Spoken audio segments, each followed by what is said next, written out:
Le deuxième pilier de guérison de ton trouble d'anxiété, que ce soit un TOC, de l'hypocondrie ou un trouble anxieux généralisé, c'est en fait un besoin que tu as qui est lié à une croyance limitante.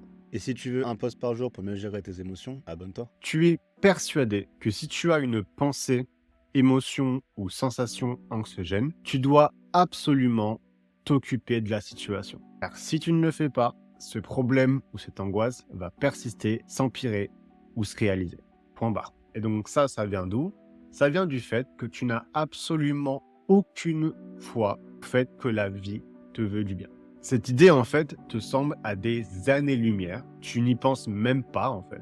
Qui te pousse, en fait, dans la vie de tous les jours, à mettre en avant ton besoin de contrôle. Et ce contrôle, il peut venir de plein de façons différentes, mais par des actions que tu vas entreprendre, qu'elles soient physiques ou cognitives, pour contrôler ton environnement. Donc, éviter de sortir de chez toi, prendre un millier de compléments alimentaires, toujours vérifier tes symptômes sur toi ou sur Internet, faire de la surveillance émotionnelle, tout ce qui implique en fait un désir de contrôler que les choses ne se déroulent pas mal. Mais en fait, c'est ces comportements qui contribuent à ton anxiété en renforçant ton sens d'identité que tu as un problème à résoudre et en t'enfermant dedans. Donc si tu veux guérir un trouble d'anxieux, t'as pas le choix. Tu es obligé d'explorer l'idée que l'univers n'a pas besoin de toi pour se dérouler normalement. Tous les jours, tu prends l'autoroute, tu as des milliers de voitures qui roulent à plus de 100 km/h où n'importe quelle d'entre elles pourrait juste s'arrêter ou se cracher violemment, mais ça n'arrive pas.